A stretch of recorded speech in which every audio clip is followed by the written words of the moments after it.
Fellowship Farm. Book 4, Fountains, Feasts and Fires. Your friends, the Fitzgerald children, have their beloved cousins Nick and Annissa visiting for 2 whole weeks. Join them as, together with their cousins, they rescue Olingah from a mouse attack, participate in the 19-day feast, and head out for a camping adventure. Chapter 1. Olingah Needs Rescuing. It was a much slower ride from Fellowship Farm into Kellyton when they went by horse and cart instead of in the ute, and much more fun. Dr. and Mr. Fitzgerald sat on the seat in the cart at the front. Sky Marie, who was nearly 9, sat next to them holding the reins, guiding the big, hairy old horse pulling the cart. The horse's name was Bonnie. In the back of the cart, having a bumpy ride as they trotted along the dirt road to the town, were Sky's sister Lisa, who was 10, and their younger brother Olingah, who was 6. They sat with their cousins from Sydney, Nick, who was 11, and 6-year-old Annissa. The sun shone down on their hatted heads. In a few days it would be January, so it was the middle of the Tasmanian summer and quite warm. Annissa and Nick were visiting their cousins at Fellowship Farm for 2 weeks. They had arrived last Monday. 1 week had already flown by, and today they were all off to the Sunday market. As the family arrived at the marketplace, Sky Marie pulled gently on Bonnie's reins. "Whoa, Bon!" she said. The children jumped out of the cart. Sky tied Bonnie under a tree where some long grass was growing, and where some other horses were also tied. Lisa took a bucket from the cart and filled it with water at the tap nearby. She put it where Bonnie could reach it if she needed a drink. They were later than usual because they had come in on the cart, so the market was already humming with activity. There were lots of Lisa, Sky and Olingah's school friends there with their families, some of whom lived on neighbouring farms and some of whom lived in the town. Everyone knew each other and the market was very safe, so the children were allowed to wander off by themselves. They arranged to meet the adults back at the cart at 12:30 for some lunch in one of the tent restaurants set up at different places in the market grounds. Before the children went off to explore, Mr. Fitzgerald gave each of them $5 to spend at the market. "Thanks, Daddy! Thanks, Uncle Flip!" they said. On the far side of the market was a big tent, and inside the tent there were pens with different pet animals for sale. It was the Fitzgerald children's favourite spot. "Do you want to go see the pet animals?" they asked their cousins. Their cousins wanted to very much, so they walked through the market to the animal tent. They passed stalls selling art and crafts, second-hand books, a whole variety of cakes and sweets, as well as honeys and jams and other things. There were quite a few stalls selling Christmas decorations very cheaply, as Christmas Day had just passed. In the far field down by the river were the rides, the swings that swung round high and fast, the little trains that went round in their tracks, the jumping castle. The children would go there later. The children arrived at the animal tent and went inside. In cages and pens, on straw and in ponds, there were kittens and puppies, ducklings, chickens, guinea pigs, mice, even little ponies and some lambs. The children used to spend hours at the puppy pen cuddling the puppies. But now they had their own puppies, so they spent more time watching the other animals, like the little ducklings pecking at their food or climbing up the ramp and sliding down the slide into the pond. Annissa was thrilled to pet a little furry guinea pig, and Nick's favourite were the brightly coloured parakeets in a tall cage at the back of the tent. Olingah went up to the person in charge of the mice and asked if he could hold one. She let him into the pen that was covered in fine mesh so that the mice stayed safely in the cage. She picked up one of the brown mice that was hiding in the sawdust of the pen floor. The little mouse scuttled around in Olingah's palms. It tickled. Olingah started to laugh. He turned to call to his sisters and cousins. Lisa was looking at the frogs when she heard her brother's voice. "Hey, Lisa, Sky, come look at... Eee! Ow, ow, ow, ow! Help! Help!" Chapter 2, Springs and Winds. Lisa and Sky rushed over to where Olingah was standing in the middle of the mouse pen screaming. The little mouse had run up his arm and into his t-shirt. So that she wouldn't fall, the little mouse was digging her claws into Olingah's back as she ran up and down trying to find her way to safety. When Olingah started squealing and moving about, the little mouse became terrified. She felt like she was trapped on a big, roaring monster. So she started to bite him. Olingah didn't know what to do, and he was also terrified. He started swinging his arms around and crying hysterically. The person in charge of the mice was worried that Olingah was going to step on the mice resting in the sawdust. She grabbed his flailing arms and held him still. Sky lifted up his t-shirt and Lisa pulled the petrified mouse from his back and lowered it to the ground where it fled for its life. Olingah's brown back was covered in scratches and nips, and little bits of blood appeared on some of the wounds. "Sorry," said Lisa to the girl in charge of the mice as she led Olingah from the cage. Olingah had calmed down once a mouse was taken out of his shirt, and he dried his tears with a dusty arm, leaving wet, dirty streaks across his cheeks. The 3 children left the animal tent and went to sit under a tree nearby. Olingah took off his shirt. Lisa spat on a bit of the shirt and used it to wipe his back. "The mouse must have thought you were chocolate-flavoured cheese," smiled Sky gently, holding her brother's hand. "Can I try?" Sky pretended to nibble at Olingah's fingers and he started to laugh. He put his shirt back on and soon they went back into the tent to look for their cousins. Annissa and Nick were watching the snakes. Sky sneaked up behind them, touched their necks and said, "Sss."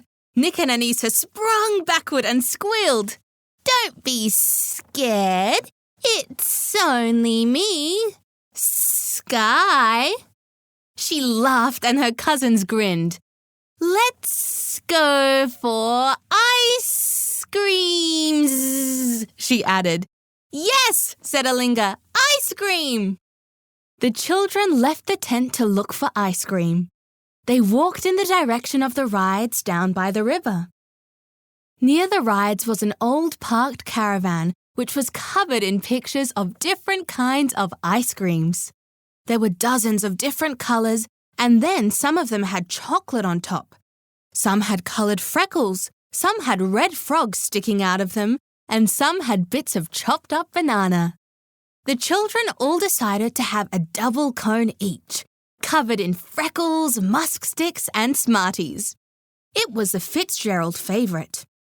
They sat in front of the jumping castle while they ate, watching the children jumping up and down on the big canvas tunnels full of air.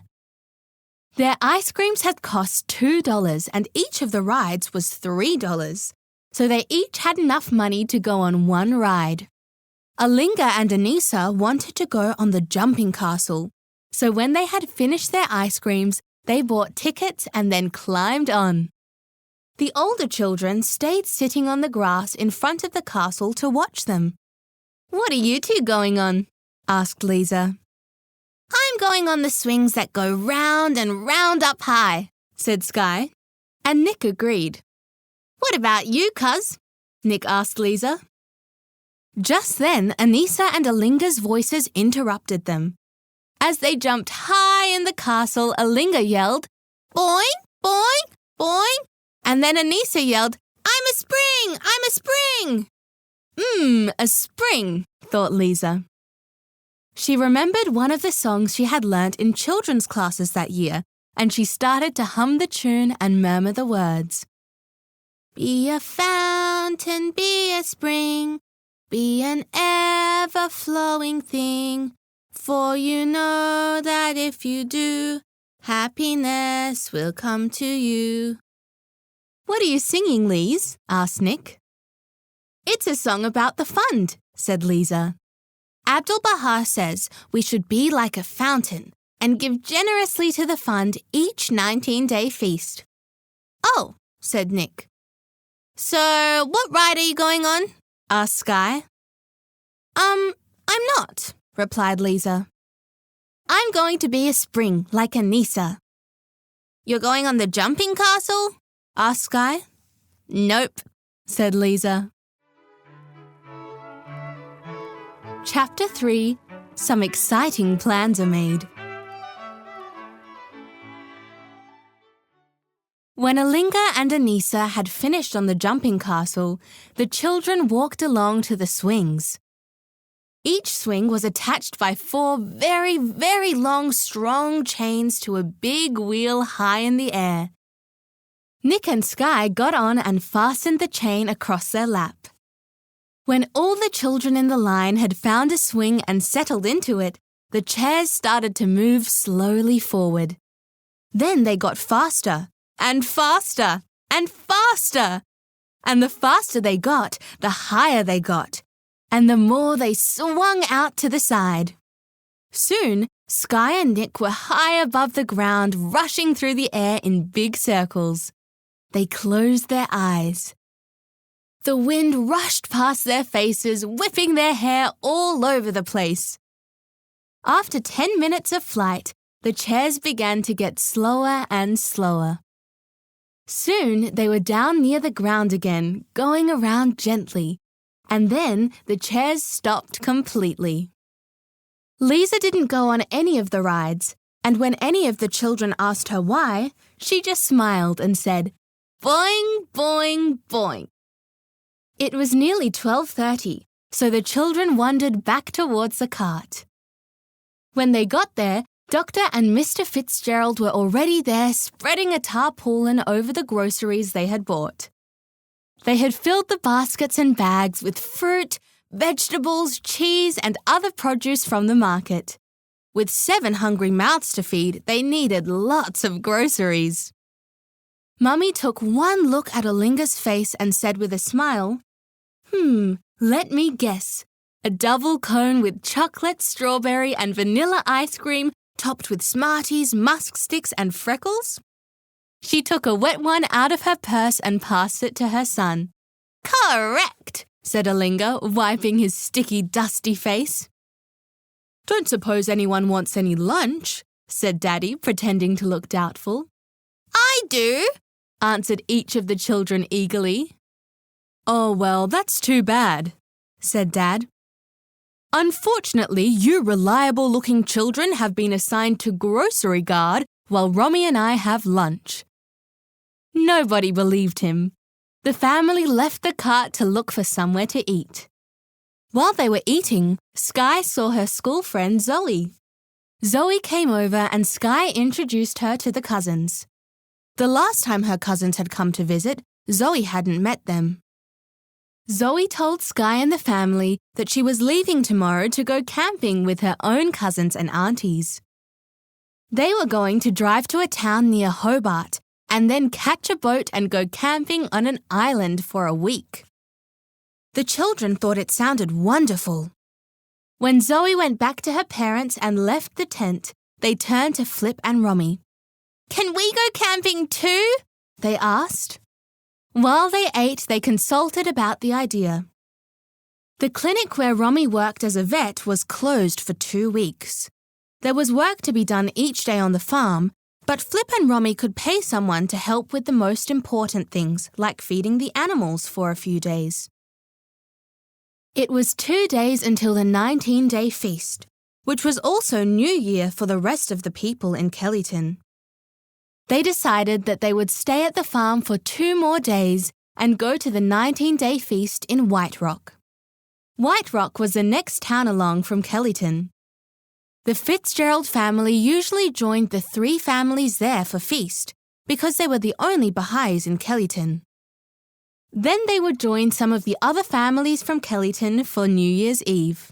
Even though for the Fitzgeralds New Year was March 21st, they usually went to the farm down the road for 31st December because lots of other farming families gathered there for a big barbecue and bonfire and fireworks, and it was lots of fun. Then, on January 1st, they would go to Choppy's Point and camp in tents for a few days. Choppy's Point was the beach at the end of the road that their farm was on. "Hurrah!" cried Skye, Lisa and Olingah and high-fived each other across the table. As they swung their arms to clap each other's hands, Olingah's fruit juice and ice cubes went crashing over and splashed all over Nick. The cold ice on his bare legs gave him a shock, and his hamburger ended up on Annissa's chest. Uncontrollable laughter came over the 5 children as they helped mop Nick with paper napkins and clean tomato sauce from Anissa's chin and t-shirt. Romy turned to Flip. "Do you know these children?" "Never seen them before in my life," he replied. "Me neither." "So let's pay for our food and get out of this madhouse," suggested Romy.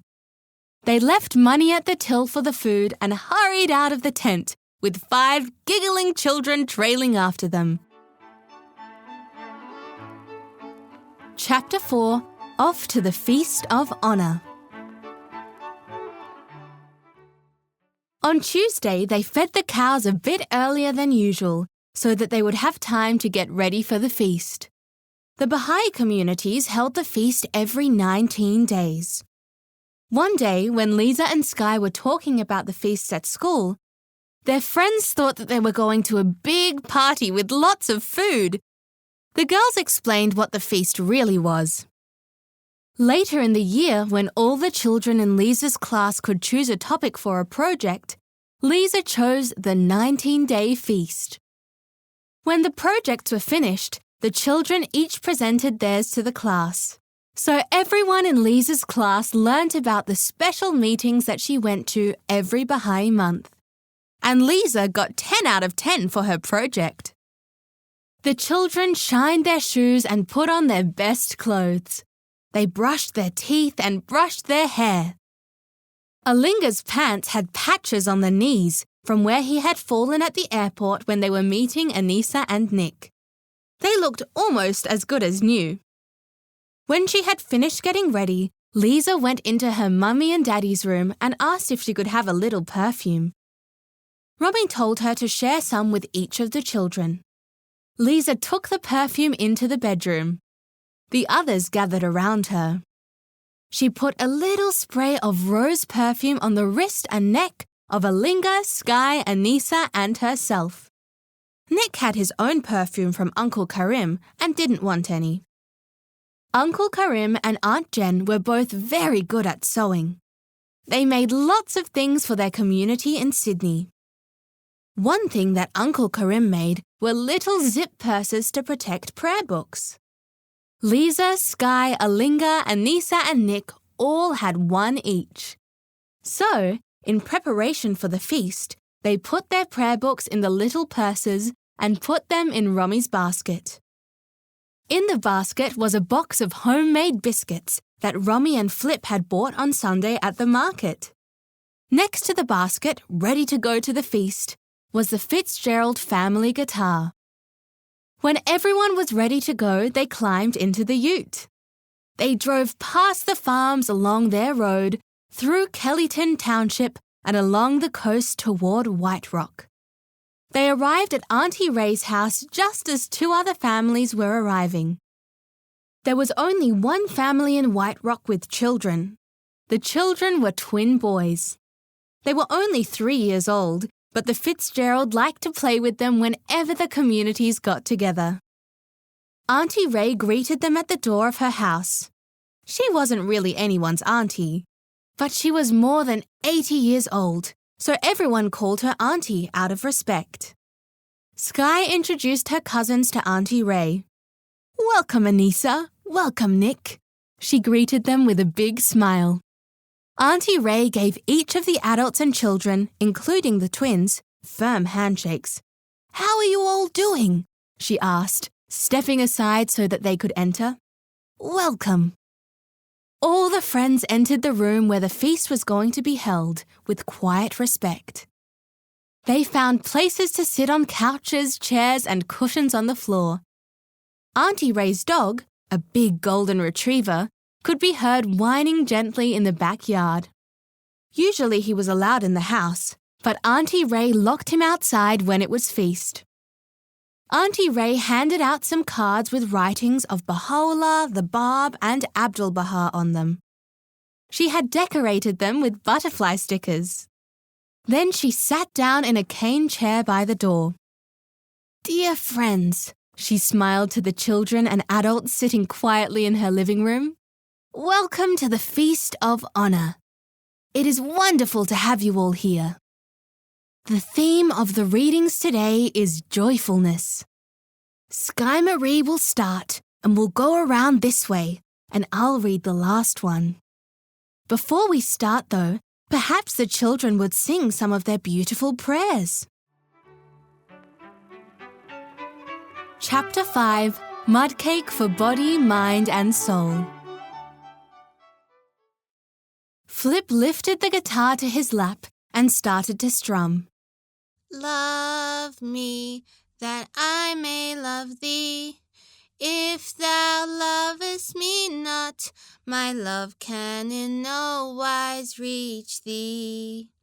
Know this, O servant," sang the children. Next, they sang a short prayer for children that had been translated into the traditional language of the twins' family, the language of the original inhabitants of the White Rock area. When the prayers and readings were finished, the adults began the administrative portion of the feast. They talked a lot. It was very hard for the little children to sit still all that time, especially for the twins who were only 3 years old. So instead of staying for the consultation, the twins, Olingah, Annissa, and Sky, went into the kitchen with Auntie Ray and had their own program. Nick and Lisa stayed for the consultation with the adults. They didn't really understand much of what was being said, and it was a bit boring. But they tried to pay attention and participate. When the consultation was over, the littler children came back and presented the drawings they had done of the Shrine of the Bab. Everyone clapped very loudly. Then it was the social portion of the feast. This was Lisa, Sky, and Olingah's favourite part, especially when Auntie Ray hosted the feast. On the big wooden table in the kitchen, there were plates and cups, bottles of juice, a pot of tea, a jug of coffee, milk, and sugar. But best of all, there were cakes and biscuits and jellies and special treat fruits like grapes and watermelon and pineapple. While everyone helped themselves to refreshments, Lisa slipped back into the room where the feast had started.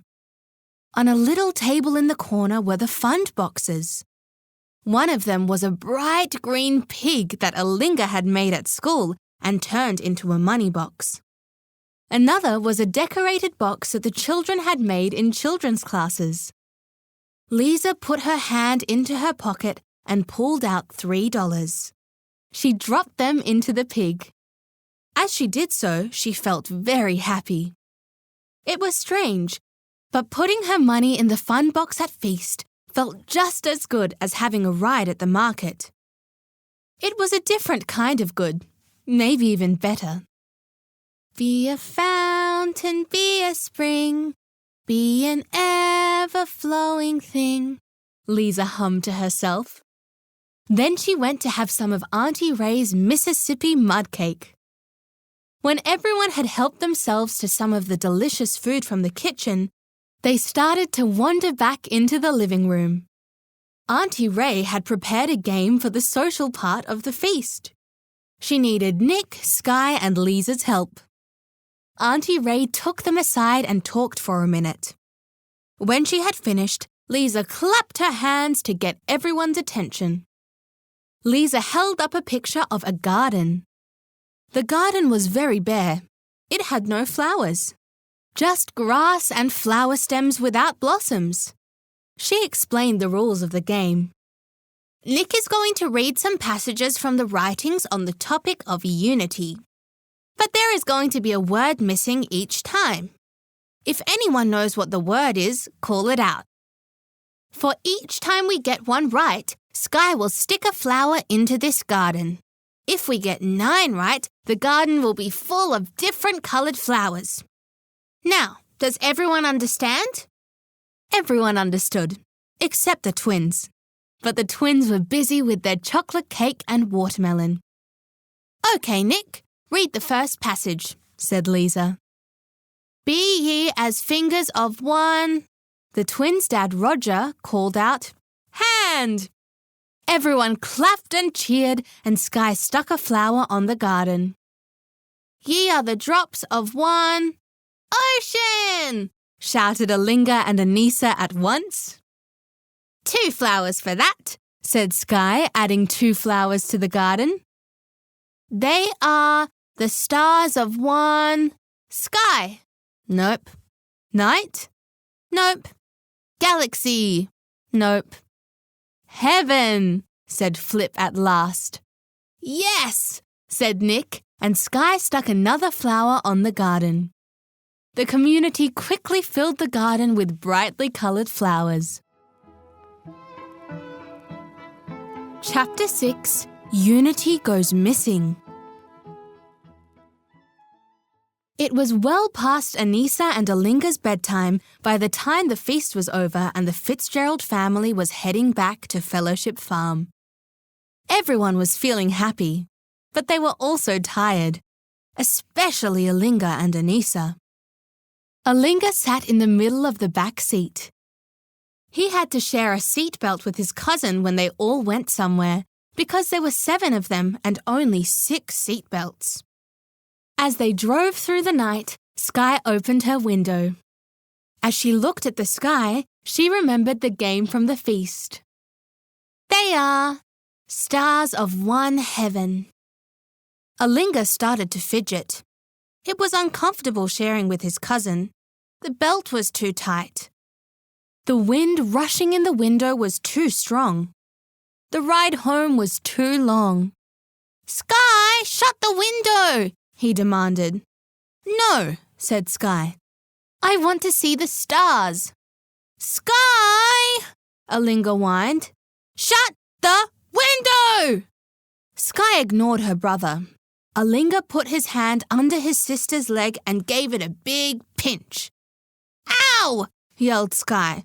"Olingah, don't pinch!" "Well, shut the window!" whined Olingah and started to cry. It was past Flip's usual sleep time too, and he was also tired. "What's the matter?" he asked, sternly turning his face to the children in the back. "Sky won't shut the window," complained Olingah, leaning forward in his seat. "Olingah pinched me," objected Sky over the top of Olingah's words. "What I'd like to hear from you, Olingah Gayatri William Fitzgerald, is some courtesy. "And from you, Sky Marie Martha Amelia Fitzgerald, some consideration," said Flip. Olingah flopped back on his seat and fell silent. Sky put up the window and leaned her body against the car door, as far away from her brother as she could get. Half an hour later, the ute pulled up in front of the farmhouse. Only the driver was awake. Romy let herself quietly out of the car and closed the door gently behind her. She walked up to the hen house and locked the door. All the chickens were sleeping inside. Then she walked up the hill to the shed and gave the farm dogs their evening bones. As Romy walked past the car to go into the house, the back door opened and a sleepy Nick climbed out. He followed his aunt into the house and went straight to his bed in the spare room. Romy fed the hungry puppies waiting on the veranda and turned on the outside lights. When the puppies had eaten, they plodded down the steps and across the lawn to the beautiful doghouse that their loving carers had made for them. As Romy brushed her teeth, she heard quiet, sleepy voices outside and car doors opening and closing. Soon, 3 sleepy Fitzgerald children and one still sleeping Annissa in the arms of her sleepy uncle came padding through the house. Without a word, they went to their beds, and within minutes, all 5 of them went back to sleep. Everyone had forgotten the plans to go to the neighbouring farm for New Year's Eve bonfire. Romy settled on the couch with her book. It wasn't long, however, before she too felt her eyelids drooping. She left her book on the table by the couch, turned out the lamp, and joined the rest of the household in the land of Nod. It had been a busy week, and the week ahead was promising to be more of the same. Chapter 7, 10 and Tenths. When the children woke up early the next morning, they realized that they had missed the bonfire and fireworks. They were disappointed, but not for long. There was something even more exciting to look forward to. Today, they were going camping. Romy and the children spent the morning preparing what they needed at the campsite. Flip took Maria around the farm, showing her what she would need to attend to each day. Maria was a farmhand on a neighbouring farm, and her boss had agreed that she could spend a couple of hours each day at Fellowship Farm to help out while Flip and Romy were away. By lunchtime, the orange ute was loaded with gear. Lunch was a rushed affair. Nobody was interested in sandwiches and apples when they were about to go camping. "Chew, chew, chew, swallow," said Daddy, encouraging everyone to calm down and eat slowly. When lunch was over, Romy went through the farmhouse, shutting curtains and locking windows and doors. Nick and Lisa washed the lunch dishes and tidied the kitchen. Flip took the loaded ute over to the petrol pump and filled it with petrol. When he came back, Olingah, Annissa and Sky took Flea, Flex and Fizz out to the ute and lifted them into the back. They tied them securely to the bar behind the cab on short leashes so they couldn't fall or jump off the back. When everyone had finished their work, it was time to go. They all piled into the car. The puppies were straining at their leashes and yapping in the back of the ute. Everyone buckled up their seatbelts. Olingah didn't mind sharing with his cousin now that he wasn't tired anymore. Romy drove the car out of the gate, and instead of turning right to go to the town, she turned left to go towards Choppy's Point. They drove past the paddocks of sheep. If the sheep had been listening, they would have heard hysterical laughter, singing, and loud conversations coming from the vehicle that sped past them, leaving a cloud of dust behind. After a couple of kilometres of dirt road, it became just a sandy, scrubby track. Romy put the ute in 4-wheel drive and drove carefully down the track, avoiding patches of soft, deep sand. About 20 minutes after they had left Fellowship Farm, the family arrived at Choppy's Point. A big outcrop of rock stretched out into the sea. On either side of the point were beaches. On one side was a small beach which was good for swimming. At the far end of the small beach, there was a little creek that flowed out of the bushland down to the sea. It was perfect for making dams. On the other side of the point was a very, very long beach that was good for walking and collecting pretty shells. Behind the long beach were sand dunes. If you left the long beach where a small river came down to the sea and followed the river inland through the dunes, you would eventually arrive at Fellowship Farm. The family found a grassy patch to set up their tents and make their campfire. Their campsite was right near the sandy trail that led down to the small beach. But before they set up their tents, the children rushed down the sandy trail to the beach with the puppies yapping at their heels in excitement. Romy and Flip followed behind them. The tide was low, so there was much beach on which to run and play. The children and puppies ran madly all over the beach, down to the water, back up to the soft, dry sand at the top of the beach, and along to the end of the beach, where the creek trickled down to the sea. "Let's build a dam," suggested Lisa. "Let's explore the rock pools," suggested Nick. "Let's make a sandcastle," cried Annissa happily as Flea chased her round and round in circles. "Let's swim," laughed Sky. There was so much to do. So much to do. The only question was where to begin. Chapter 8, Setting Up Camp. After the children and puppies had had some time to play and run and shout and laugh, Flip made a suggestion. "How about we go up to our campsite and get set up so that we know everything's in place before it gets dark?" They all started to make their way slowly back along the beach. The children splashed in the shallow waves as they ran, and the puppies dashed in and out of the sea following the children. Back at the campsite, the first job was to set up the tents.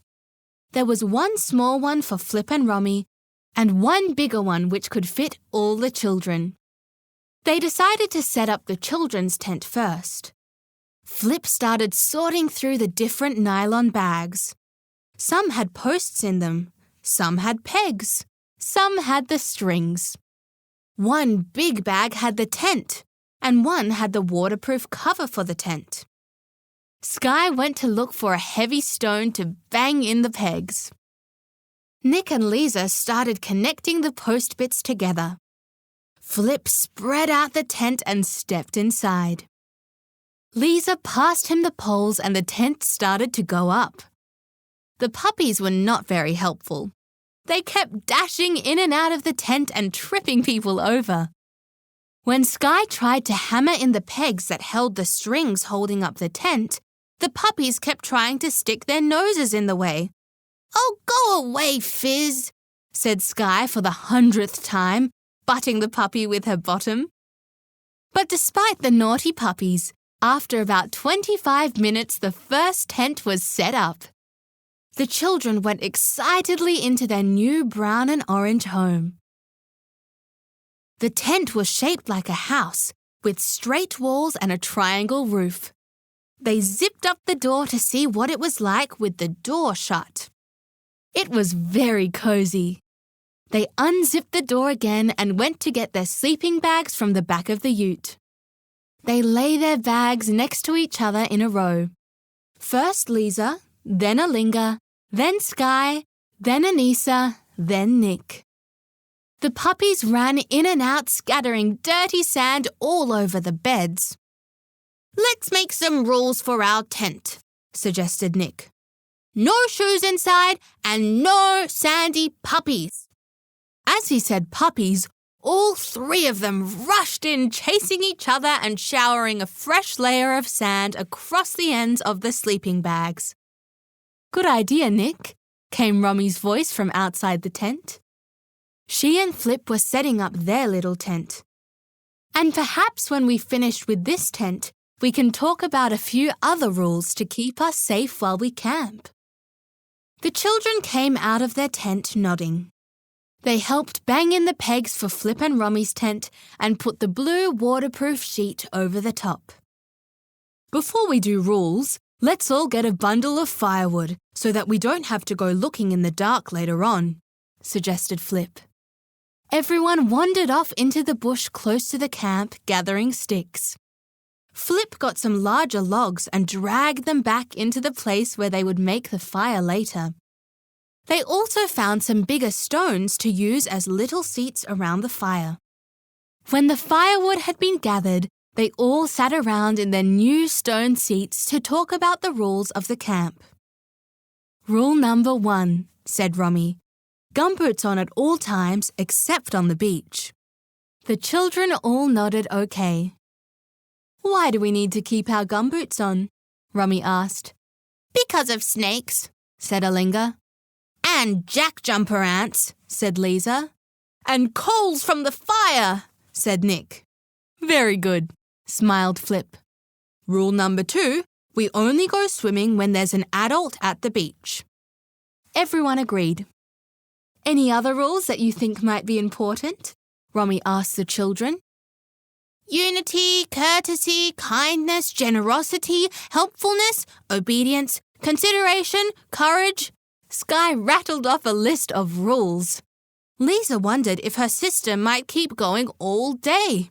So she gave her a gentle shove to push her off her stone seat and added, pushfulness, to Sky's list of rules. Chapter 9, Damming the Nile. With the campsite set up, the family decided to go back down to the beach to play for a while. They decided to dam the creek at the end of the beach together. Romy grabbed the big spade and they wandered back down the sandy trail to the small beach. The tide was higher now and coming in. When they reached the creek, Nick took the spade from Romy and started to dig. He made a sandy wall in an arc to catch the water as it trickled down from the bush. Soon, the water started to gather and a little pool developed. The other children found rocks and seaweed to strengthen the dam wall. As the dam filled up, little holes started to appear in the dam wall and water started leaking through. The children scrambled to fill the holes before great chunks of wall got washed away. They widened the wall and made it higher. The dam filled up, making a pool deep enough to lie in. The puppies splashed in and out, spraying everyone with water and knocking holes in the wall. Soon there was so much water gathered in the dam that the children could not stop the walls from crumbling. Water started to trickle and then pour through a hole in the dam wall, washing more and more of the wall away. They watched with delight at the rushing river that was released from their dam. They put little bits of wood on it and watched them wash down to the sea. Soon there was nothing left of their pool except a sandy wall with a big hole in the middle where the stream from the bush trickled through on its way to the sea. The children splashed into the sea to rinse the sand from their legs and arms. They splashed their way along the beach and back up the sandy trail to the campsite. Tummies were rumbling. It was time to make the barbecue. The adults and older children gathered some big stones and made a circle for the fireplace. Then the younger ones screwed up newspaper and put it inside the circle of stones. Small sticks went on next. Then big sticks. Flip lit the fire, and as the paper caught alight, big flames shot up from the fireplace. When the bigger sticks were burning, Flip added some small logs. The children sat around the fire, poking sticks into it and watching the bright flames. No one liked having the smoke in their eyes, so they kept moving from stone seat to stone seat as the direction of the smoke changed. Once the fire had settled down a little bit, Romy put the metal grid across the stones of the fireplace and added some sausages. The children wrapped potatoes in aluminium foil and put them in the coals near the edge of the fire. The air was full of the smell of the salty sea, wood smoke and cooking sausages. Romy took some of the tomatoes and cucumbers out of the esky and sliced them up. I think they're ready now, said Olingah impatiently. Flip cut a sausage open to show him that inside the sausage was still pink and raw. Olingah's tummy rumbled and his mouth watered. Have a cucumber while you wait, suggested Romy, and pass them around to everyone, please. When all the tomatoes and cucumbers were eaten, Flip announced that the sausages were cooked. He asked Annissa and Nick to carefully check on the little potatoes in the coals. They were ready too. Soon everyone's plates were full of sausages and tomato sauce and little roasted potatoes. They sat on their stones by the fire to eat. But there was one problem. The flies and mosquitoes were starting to have their evening meal too. Sky went to the car and got the AeroGuard. She sprayed herself and passed it around. Soon the air smelled like salty sea, wood smoke, cooking sausages, and AeroGuard. But the bugs left them alone to enjoy their sausages. By the time they finished, it was too dark to take the dishes down to the beach to wash up, so they made a little pile of dirty dishes ready to be washed in the morning. When it was time for getting ready for bed, Lisa, Sky and Olingah taught Nick and Annissa about toilet and teeth brushing at the campsite. Flip had dug a hole in the bush a little bit away from the campsite. Each time the children went to the toilet, they used that hole and then threw a bit of dirt on top. Teeth brushing and washing was done in the same spot each day. It was beautiful to have their evening prayers around the campfire under the stars. When they had finished, they all stayed awake for a while, poking sticks into the fire and telling stories. As the moon rose over the sea, little eyelids started to droop. Soon there were 5 whispering children lying in a row in 5 sleeping bags in a big orange and brown tent. As the whispering, twitching and giggling settled down, one by one they murmured, Ya Baha'i, and drifted off to sleep. Chapter 10, A Missing Mummy.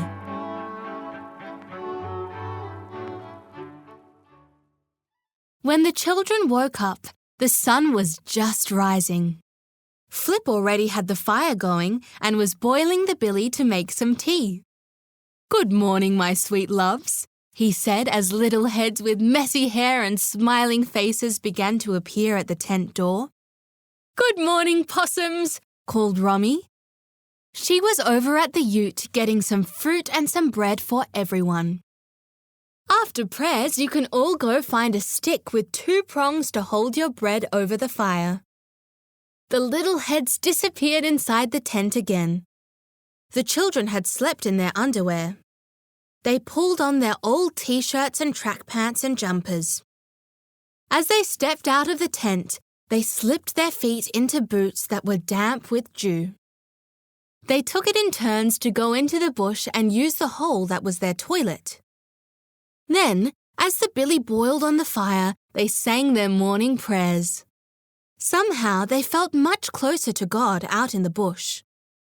It was easier to be reverent and joyful during prayer time. When they felt they had had enough prayers, the children went off to look for the perfect sticks to hold their toast. Soon the girls had found sticks, but Nick and Olingah were having trouble. Annissa, Sky and Lisa helped them look until everyone had a stick. Then they went back to the campfire to make their toast. The toast didn't turn out quite the same as in the toaster back at the farmhouse. Sky's fell in the fire at one point, so she had to dust off the ash and put it back on her stick. Olingah's toast was burnt at one end and just bread at the other. Annissa's stick was a little too short, so she couldn't get the bread close enough to the fire without burning her hand. So she just ended up with warm bread. But it was much more fun toasting it over the fire, so it tasted good anyway. When they had finished eating, they all went back down to the small beach. Nick took the dirty dishes from the night before and the cutlery and cups from breakfast down to the beach.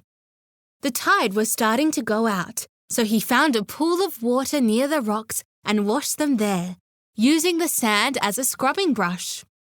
Flea and Fizz were keen to help and splashed around in Nick's kitchen sink. Then everyone decided to have a swim. It was still early. The air was cool and the water was even cooler, but they were so excited that they hardly noticed. Well, the Fitzgerald children hardly noticed. Annissa and Nick took off their clothes and went down to the water's edge with the others. But once they were up to their knees, they hurried back out of the water and put their clothes back on. Sydney beaches were much warmer. The puppies could not go into the deep water, so they were very happy to have Nick and Annissa to play with and ran with them back up the beach. The Fitzgerald children were used to the cold sea. They jumped in the waves, under the waves, and through the waves, splashing each other and pretending to be dolphins. Romy also came running into the sea. She left the children back near the shore and swam out to the sea with strong, fast strokes. Flip kept an eye on his daughters and son and at the same time started to explore some of the rock pools with Annissa and Nick. The puppies, however, were so disruptive that Flip asked Nick to run them up to camp and tie them up there for a while. When Nick returned, they continued to explore the rock pools with their uncle. They found lots of starfish, all different colours. There were crabs scuttling around the rocks and little snails shuffling along under the water and over the rocks. When Olingah and his sisters had had enough swimming, they joined their cousins at the rock pools. There were lots of slimy red sea anemones. "Put your finger in here," said Sky, putting her finger in the middle of an anemone's sticky tentacles. As soon as she put her finger in, the anemone tried to grab hold of it and closed on Sky's finger. Of course it wasn't strong enough, and Sky just pulled her finger out. "Come on, have a try," she urged her cousins. The children spent a long time at the rock pools, watching the little sea animals. Soon the Fitzgerald children's fingers started to turn blue. Their bodies were covered in goosebumps and their teeth were chattering. They ran up the beach to put their clothes on. Romy's clothes were still there. The children looked out to the sea. They couldn't see their mum. They looked across the rocks and along the beach, but they couldn't find her. "Dad, where's Mum?" they yelled to Flip, who was still at the rock pools with his niece and nephew. Flip didn't answer. The children finished dressing and ran down the beach and across the rocks. "Where's Mum?" Flip didn't reply, but he beckoned the children to follow him. The children followed him across the slippery, wet rocks that went around the point. They went slowly along, making sure that Olingah and Annissa didn't get left behind. And when they found their mum, they also found something very interesting indeed. But that is another story.